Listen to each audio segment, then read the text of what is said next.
नमस्कार,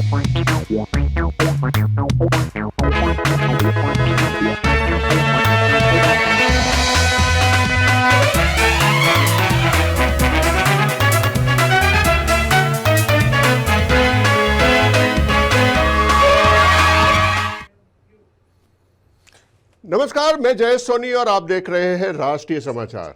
राष्ट्रीय समाचार की हमारी ये विशेष पेशकश में आज हम बात करेंगे मुंबई बीएमसी चुनाव की। मुंबई बीएमसी चुनाव की तारीखों के ऐलान के साथ ही पर्दे के पीछे की सियासत तेज हो गई है। महायुति में सीट बंटवारे को लेकर के हलचल देखने को मिल रही है। बीजेपी उप मुख्यमंत्री एकनाथ शिंदे की शिवसेना के बीच पहली अहम बैठक हो चुकी है। सूत्रों के मुताबिक इस बैठक में 142 बैठकों से ज्यादा पर बंटवारे पर सहमति हो गई है। हालांकि अभी भी कुछ सीटों पर लेकर के जो है खींचतान जारी है। उधर उद्धव ठाकरे की अगर बात करें तो उद्धव ठाकरे और राज ठाकरे की संभवित एकजुटता ने महायुति की चिंता बढ़ा दी है। वहीं दूसरी तरफ महाविकास अघाड़ी को बड़ा झटका लगा है। मनसे फैक्टर के चलते कांग्रेस और उद्धव ठाकरे की शिवसेना यूबीटी की राहें अलग हो गई है। अब कांग्रेस ने साफ कर दिया है कि वह मुंबई में बीएमसी चुनाव अकेले लड़ेगी। उधर उद्धव ठाकरे अपने चचेरे भाई राज ठाकरे के साथ मिलकर मुंबई में नया सियासी प्रयोग करने जा रहे हैं। इस टूट से मुंबई की राजनीति में नए समीकरण बन सकते हैं और एमवीए के भविष्य पर भी सवाल खड़े हो सकते हैं। हमारी एक विशेष रिपोर्ट देख लेते हैं और उसके बाद हम कुछ विशेष मेहमानों के साथ इसी मुद्दे पर हम डिबेट करेंगे। महाराष्ट्र चुनाव आयोग ने मुंबई समेत राज्य की 29 महानगर पालिकाओं के चुनावों का ऐलान किया है। इसके तुरंत बाद महायुति में सीट शेयरिंग को लेकर बैठकों का दौर शुरू हो गया। बीजेपी और शिंदे गुट की शिवसेना पिछले कई दिनों से चुनावी तैयारियों में जुटी थी। ऐलान के अगले ही दिन दोनों दलों के नेताओं की संयुक्त बैठक हुई। इस बैठक को बेहद अहम माना जा रहा है। सूत्रों की माने तो पहली बैठक में कुल 142 सीटों का बंटवारा तय कर लिया गया है। इसमें बीजेपी को 90 और शिंदे की शिवसेना को 52 सीटें देने पर सहमति बनी है। हालांकि शिवसेना की ओर से 125 सीटों की मांग रखी गई थी। इसी वजह से 85 सीटों पर अभी तक सहमति नहीं बन पाई है। इन सीटों पर अगली बैठक में फैसला होने की उम्मीद है। मुंबई की बात करें जिस पर सबकी नजर है, कितनी सीटें आप लोग लड़ना चाहते हो? महायुति में कितनी सीटों की डिमांड रहेगी? देखिए, फिलहाल शिवसेना पार्टी में पिछली बार जो नगर सेवक थे और उसके पहले जो थे, ऐसे 125 नगर सेवक पार्षद हमारे पार्टी में है। तो 125 जगहों पर तो हम लड़ने वाले हैं। इस बात को मैं फिर एक बार दोहराता हूँ, क्योंकि जो हमारे पास हमारे पार्टी के ऊपर, हमारे पार्टी के आला कमान आदरणीय एकनाथ शिंदे जी के ऊपर विश्वास रखकर शिवसेना में उन्होंने प्रवेश किया है, उनको टिकट देना तो पड़ेगा ही। और ये इन सारी जगहों पर हम जीतेंगे, ये पूरा विश्वास शिवसेना पार्टी को है। जहां एक तरफ महायुति में सीटों को लेकर पेच फंसा हुआ है, तो वहीं दूसरी तरफ महाविकास अघाड़ी में भी इसी तरह की पिक्चर साफ दिखाई दे रही है। कांग्रेस और शिवसेना यूबीटी के बीच बातचीत विफल होने के बाद कांग्रेस ने अकेले चुनाव लड़ने का फैसला लिया है। कांग्रेस का कहना है कि मनसे के साथ किसी भी तरह का गठबंधन संभव नहीं है। ठाकरे भाइयों की नजदीकी कांग्रेस के लिए सबसे बड़ा कारण बनी। इसी वजह से बीएमसी चुनाव से पहले गठबंधन टूट गया। उद्धव ठाकरे ने मुंबई बीएमसी चुनाव मनसे प्रमुख राज ठाकरे के साथ मिलकर लड़ने का संकल्प लिया है। चर्चा है कि आने वाले दिनों में ठाकरे भाइयों के गठबंधन और सीट शेयरिंग पर तस्वीर साफ होगी। ये जोड़ी मराठी वोट बैंक को एकजुट करने की रणनीति पर काम कर रही है। मुंबई की सियासत में ये गठबंधन बड़ा असर डाल सकता है।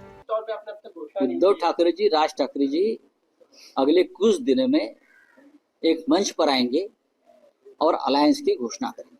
मुंबई की अस्मिता बचाने की, मुंबई को बचाने का खासकर कैंपेन चल रहा है, मुंबई का अस्तित्व बचाने। नहीं, ये मुंबई बचाने का कैंपेन 70 साल से। देखिए, बीजेपी ने मुंबई की लड़ाई में कभी सहभाग दिया है? महाराष्ट्र की लड़ाई हो, जो बीजेपी स्वतंत्रता संग्राम में नहीं थी, वो बीजेपी हमारा जो संयुक्त महाराष्ट्र का जो एक बहुत बड़ा संघर्ष हुआ 5 साल तक, उसमें कहीं नहीं थी। सीमा विवाद रहा कर्नाटक के साथ, हमारे 69 लोग शिवसैनिक मारे गए। वहां भी बीजेपी कहीं नहीं थी। बीजेपी किसी भी लड़ाई में, किसी भी संघर्ष में, चाहे देश का हो चाहे महाराष्ट्र का हो, बीजेपी सिर्फ मलाई खाने को आती है। कांग्रेस का कहना है कि वो अपनी विचारधारा और मूल्यों से समझौता नहीं कर सकती। मनसे के साथ जाने पर उत्तर भारतीय और अल्पसंख्यक वोटर नाराज होंगे। इसी वजह से कांग्रेस ने स्पष्ट किया है कि वो अकेले चुनाव लड़ेगी। हालांकि अन्य नगर पालिकाओं में एमवीए साथ रह सकती है। कुल मिलाकर बीएमसी चुनाव से पहले मुंबई की राजनीति पूरी तरह बदल चुकी है। मुंबई से ब्यूरो हेड सर्वेश तिवारी की रिपोर्ट। तो आपने देखा कि इस समय महाराष्ट्र में और खास करके मुंबई बीएमसी चुनाव को लेकर के दोनों जो संगठन है, दोनों जो पार्टी है, उसमें काफ़ी बड़ा पेच फंसा हुआ है। हमारे साथ मेहमान जुड़ने जा रहे हैं। बीजेपी से राष्ट्रीय प्रवक्ता अली दारूवाला जी जुड़ रहे हैं। शरद पवार की एनसीपी से हमारे साथ जो है महेश चौहान जी जुड़ रहे हैं, जो कि महाराष्ट्र के प्रवक्ता है। और साथ ही हमारे साथ महाराष्ट्र कांग्रेस से प्रवक्ता भरत सिंह जुड़ने जा रहे हैं। आप सभी मेहमानों का बहुत बहुत स्वागत है। और हम सबसे पहले बात करेंगे एनसीपी से, एनसीपी के प्रवक्ता से, जो कि सीधे सीधे जो संदेश देख रहा है कि कांग्रेस अलग लड़ रही है चुनाव, साथ में जो है उद्धव ठाकरे और राज ठाकरे मिलकर एक अलग ही अपना जो है संगठन बना रहे हैं।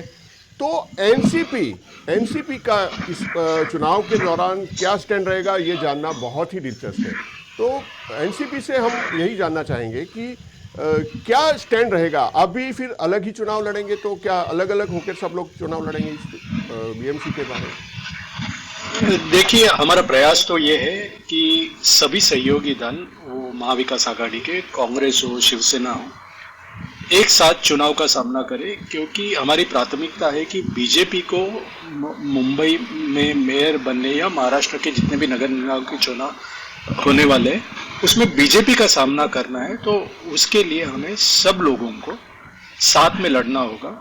और बीजेपी भी यही चाहती है कि बीजेपी भी महायुति की तरफ से ही चुनाव का सामना करना चाहती है, क्योंकि महाविकास आघाड़ी के सामने लड़ना है तो वो अकेले चुनाव का सामना नहीं कर सकती, ये उन्हें भी पता है। जी बिल्कुल, जिस तरह से आप कह रहे हैं कि यूटी में होकर ही चुनाव लड़ा जा सकता है, लेकिन जहां पर बात करेंगे एनडीए की, तो एनडीए में तो जो है बातचीत चलना शुरू हो गई है। कुछ सीटों पर सहमति भी बन गई है, लेकिन अभी भी कुछ सीटों पर उनका भी असमंजस रहा है। हम बीजेपी से प्रवक्ता जो है अली दारूवाला से भी जानने की कोशिश करते हैं। अली जी, जिस तरह से बैठकों का दौर जारी है और 142 जितनी सीटों पर तो सहमति बन गई है, लेकिन अभी भी कुछ सीटों पर जो है सहमति नहीं बन पाई है। क्या मानते हैं इस बार सहमति पूरी तरह से बन पाएगी?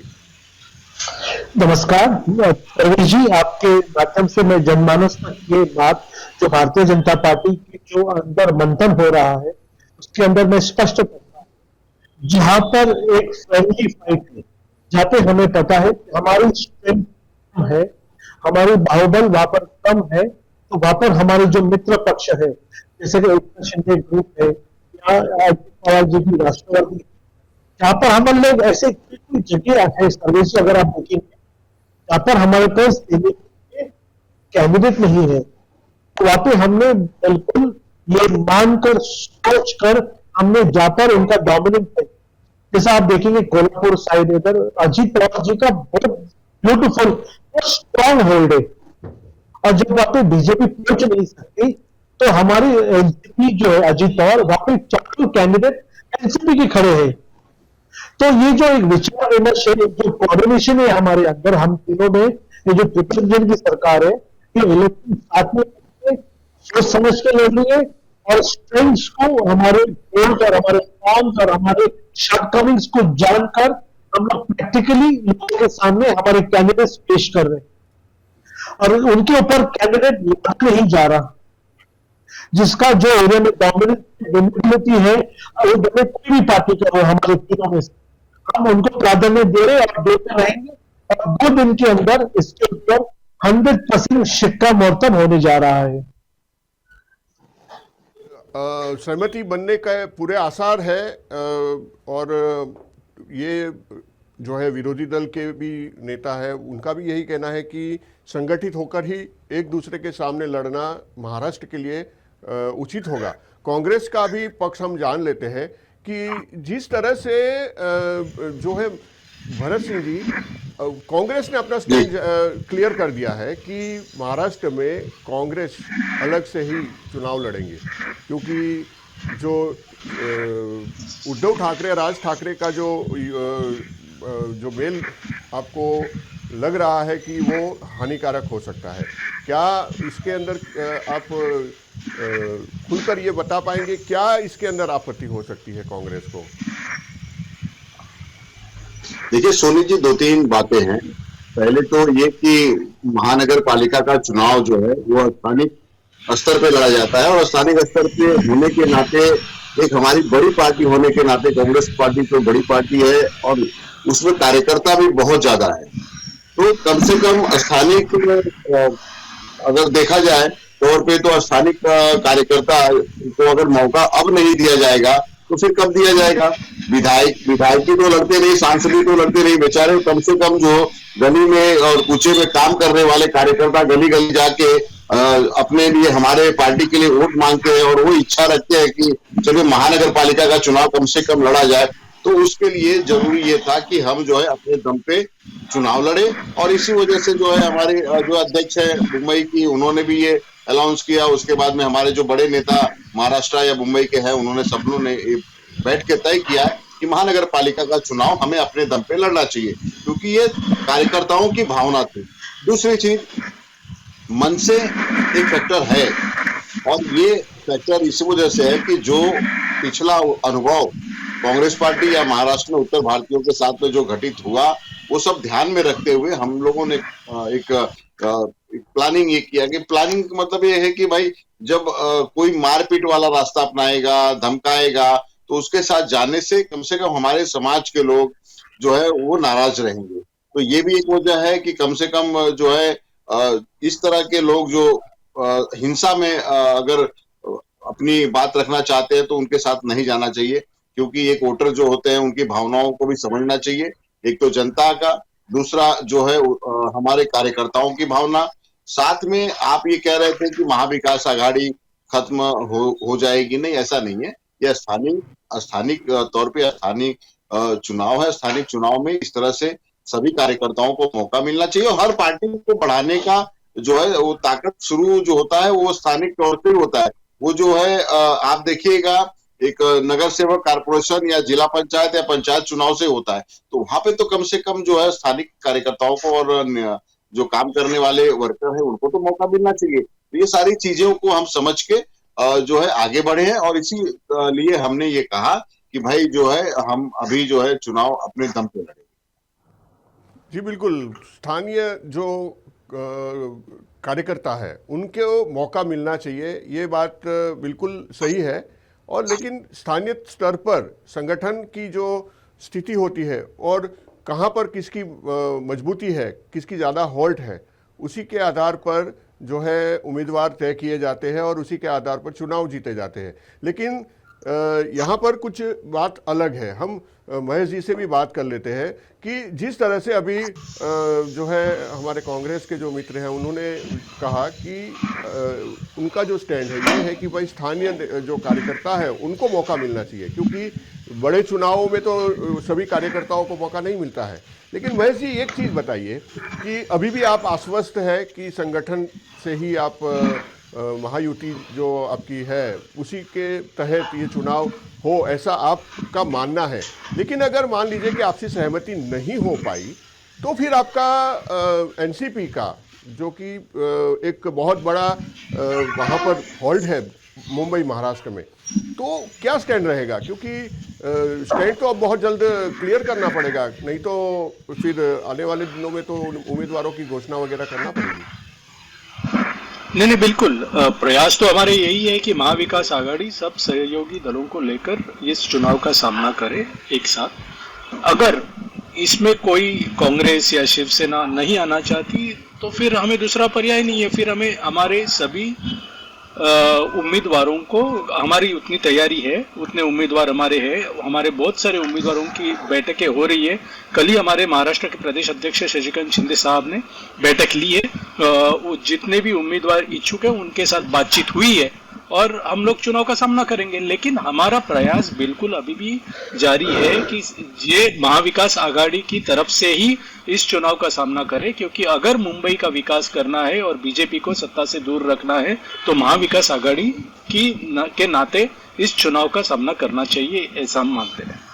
बिल्कुल, महाविकास आघाड़ी पहले भी बीएमसी में रूल कर चुकी है और वही मतलब जो मजबूती है उसी मजबूती से अगर चुनाव लड़ा जाएगा तो हो सकता है कि सही तरीके से चुनाव भी होंगे और उसका परिणाम भी महाविकास आघाड़ी के पक्ष में आ सकता है। हम बीजेपी से जो नेशनल प्रवक्ता है अली जी से भी बात कर लेते हैं। अली जी, जिस प्रकार से अभी बात हो रही थी एनसीपी और कांग्रेस की तरफ से, दोनों पार्टी अपने अपने स्टैंड क्लियर कर चुकी है कि जो है कांग्रेस अलग से अपना सभी उम्मीदवार बीएमसी चुनाव के अंदर खड़े करेंगे। दूसरी तरफ जो है शरद पवार जी की जो एनसीपी है उनका अभी भी मानना है कि जो है महागठबंधन जो है उनका महायुति उसी के तहत चुनाव हो, लेकिन फिर भी अगर कहीं किसी वजह से चुनाव में ये सहमति नहीं बन पाती तो शायद वो अपने तरीके से बाकी जो भी उम्मीदवार हैं उनको नाम घोषित करेंगे। इधर बीजेपी और जो है शिंदे जी के तरफ से कोशिशें लगातार जारी है। कहीं पर भी कोई अभी तो ऐसा नहीं दिख रहा है कि जो है आम सहमति न बने, लेकिन कहीं किसी वजह से कोई ऐसी बात आती है कि अजीत पवार जी और उनकी तरफ से जो सीटों की मांग की गई है उसमें अगर सहमति नहीं बनती है तो फिर बीजेपी का स्टैंड क्या रहेगा अगर दोनों पक्ष में अगर इस बात को लेकर के सहमति ना बने तो?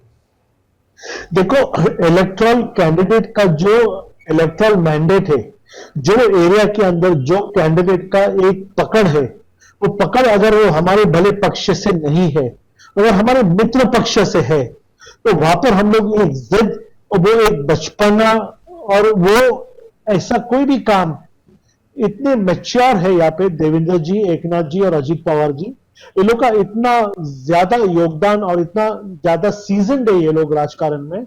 ये जब किसी एक कैंडिडेट को देखते हैं तो वो प्रिडिक्ट कर सकते हैं क्या इसकी विनेबिलिटी की क्या चांसेस है। और अगर हम देखते हैं कि वो हमारे पार्टी के अंदर आज वो काबिलियत नहीं है तो हम लोग वहां पे जिद करने के लिए, विरोध करने के लिए वहां पे जस्ट बिकॉज हम लोग एज अ एल्डर ब्रदर, बड़े भाई के नाते एक छोटे भाई की पार्टी को हम लोग बिल्कुल दबाने में रुचि नहीं रखते, क्योंकि जो भी जैसा भी जीतेगा ये हमारी जो सरकार है महाराष्ट्र के अंदर, ये सरकार एट द फाइनली हम लोग एक है। समझो अगर कोई एरिया है, जैसा कि मैं आपको बता रहा हूं कि पूना के अंदर बीजेपी का स्ट्रांग होल्ड है, एकनाथ शिंदे जी का उतना नहीं जितना राष्ट्रवादी का है। तो पुणे से अगर हमारे ज्यादा कॉर्पोरेशन जाता है, कॉर्पोरेशन अगर हमारे अंतर्गत भी आता है, तो एक बात समझना है कि अर्बन डेवलपमेंट ये जो मिनिस्ट्री है, जो नगर पालिका नगर विकास जो है, वो एकनाथ शिंदे जी के पास डिपार्टमेंट है। तो फाइनली अगर आप देखिए इसका जो रस है, इसका जो समीकरण है और इसका जो मिक्स एंड मैच है, फाइनली वो गवर्नमेंट हम लोग रहने की वजह से कोई भी पार्टी से आओ, इसके अंदर कोई भी भेदभाव नहीं, क्योंकि एंड ऑफ द डे आज रात को अगर आप देखेंगे तो ये लोग काम as a higher goal, as a higher party, जो हमारी भारतीय जनता पार्टी, एकनाथ शिंदे और अजीत पवार जी की जो हमारी सरकार है, ये उसी के सदस्य हैं। बिल्कुल दारूवाला जी, लेकिन एक चीज समझ नहीं आ रही है कि अजीत पवार जी जो माइनॉरिटीज एरिया है या SC ST एरिया है, वहाँ से वो अपने उम्मीदवार खड़े करने की मांग कर रहे थे और शायद 78 बैठकों पर वो अपने उम्मीदवार की सूची दे चुके हैं। दूसरी तरफ 125 सीटों पर मौजूदा जो है शिंदे ग्रुप के कॉरपोरेटर है, तो उनकी मांग है कि 125 सीटें, तो कम से कम 200 सीटें निकल ही जाएगी। तो कैसे हो पाएगा ये समझौता? ये थोड़ा सा मुश्किल लग रहा है मुझे। देखिए, जो यहाँ पर जनमानस है, जिसका विश्वास मोदी जी के ऊपर है, मगर वो भारतीय जनता पार्टी के कैंडिडेट को अगर वो वोट नहीं देना चाहते तो उनके लिए हमारे पास सब्स्टिट्यूट है Rashtravadi Congress, that is the NCP led by Ajit Pawar. और आप देखेंगे अगर जितने भी मुस्लिम समुदाय है वो अजीत पवार जी के ऊपर ऐसा अंधा विश्वास है उनका, जैसे भायंदर एरिया हुआ, मीरा भायंदर हो गया, फिर आप अगर आप देखो बांद्रा के अंदर जो मुस्लिम डोमिनेटेड एरिया है वहां पर हमारे एनसीपी जो अजीत पवार जी के समर्थक है, आज 40 एमएलए को लेकर अजीत पवार जी ये कांग्रेस, ये जो हमारी स्थापना हुई हुई सरकार है इसके अंदर उन्होंने कांग्रेस को छोड़कर हमारे साथ में गठबंधन करके ये सरकार बनाई है। मगर ये बात समझना है जो 40 एमएलए उनके जो चुन के आए हैं उनका जो मतदान है, उनका जो वोटर बेस है वो मुस्लिम वोटर बेस है। तो आज हम जानते, हमारी शॉर्टकमिंग्स को हम जानते, जैसे भिवंडी एरिया है पूना के अंदर, जैसा कोंडवा और एक सिटी एरिया है जहां पर मुस्लिम पॉपुलेशन बहुत ज्यादा है, वहां पे अजीत पवार जी को बहुत ज्यादा लाइकिंग है। और अगर आप विदर्भ में देखते, मराठवाड़ा में देखते तो वहां पे एकनाथ शिंदे जी जो वंदनीय बाला साहेब ठाकरे के प्रेमी है और जो एकनाथ शिंदे जी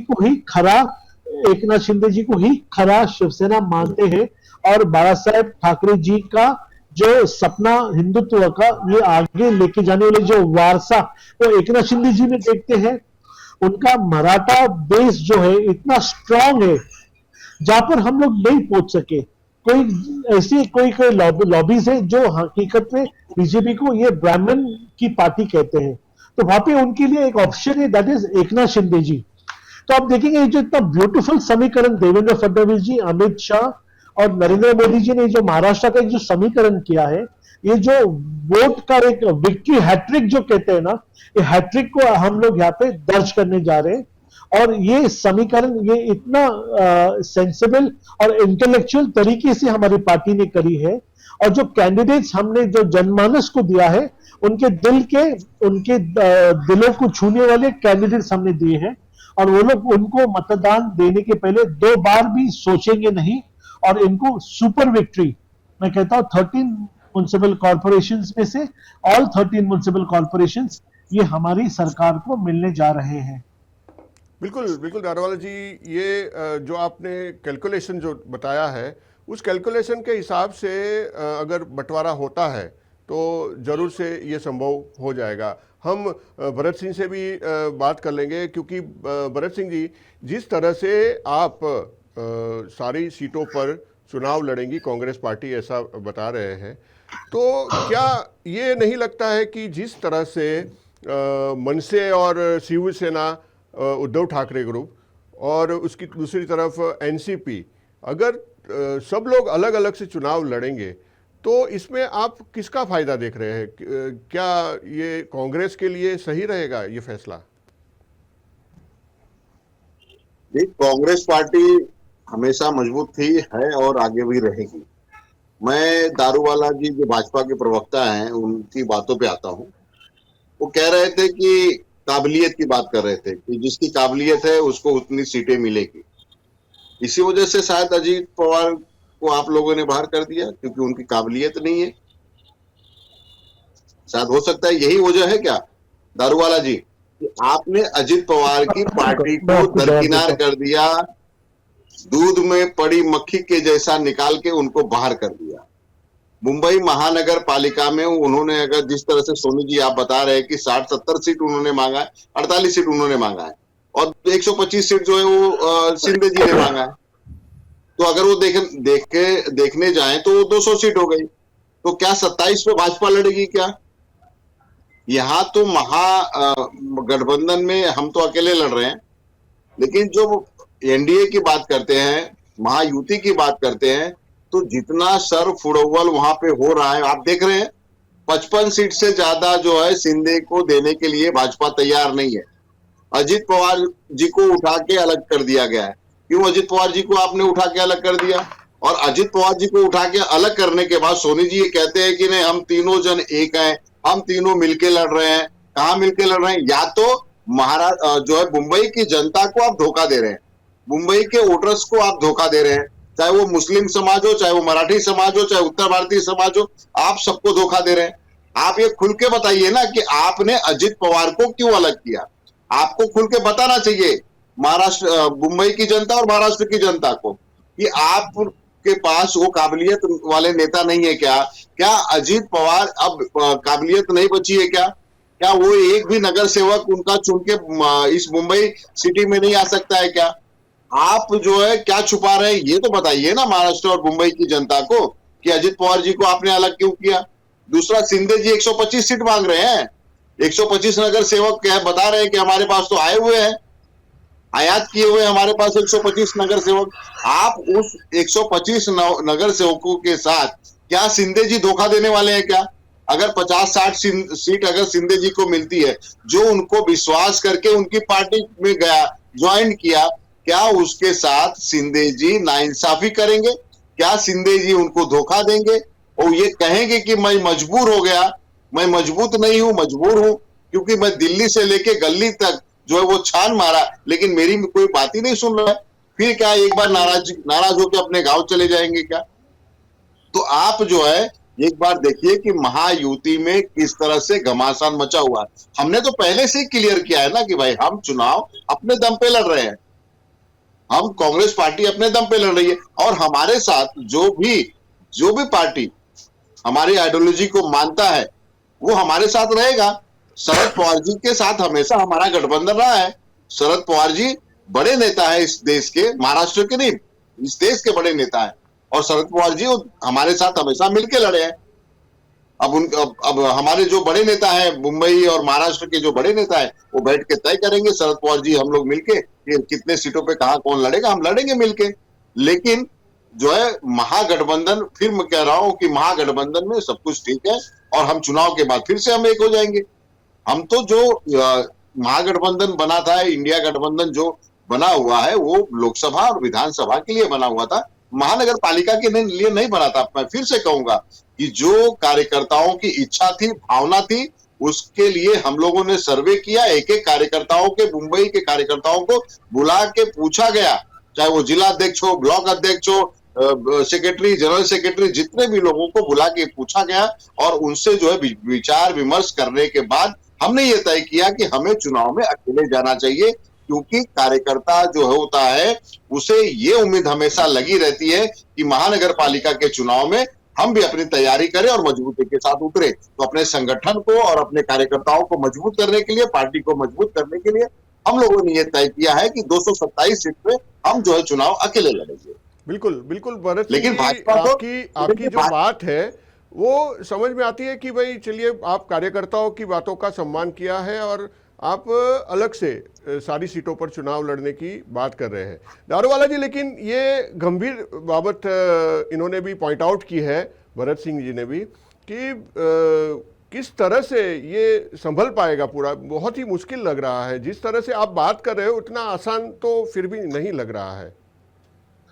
देखिए, एक बात को समझना है, बॉम्बे का जो मतदान है वो महाराष्ट्र से हटकर एक निराला मतदान है।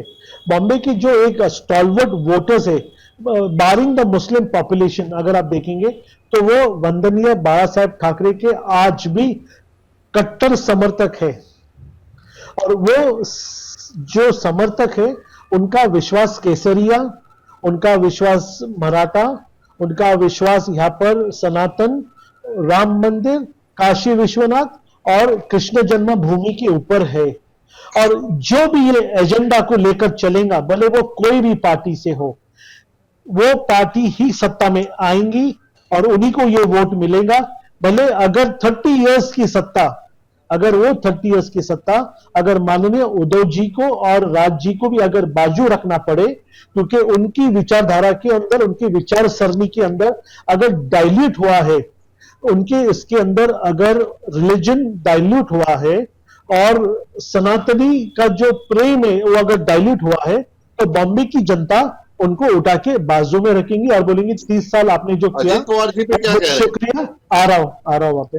देखिए माय फ्रेंड, मैं बीच में बात नहीं करता, आप एक नोटिस करेंगे मैं कभी इंटरप्ट नहीं करता, क्योंकि लोगों को आपने जो पूछा, आपने तो दिल से नहीं, आपने जनमानस को और जो लोगों को दिलों में सवाल वो आपने पूछा है और उसका जवाब मिलना उनका हक बनता है। तो यही बात आपने समझना है, महाराष्ट्र का वोटिंग पैटर्न और बॉम्बे का वोटिंग पैटर्न, इसके अंदर सिमिलैरिटी आपको दूर दूर तक नहीं दिखेगी।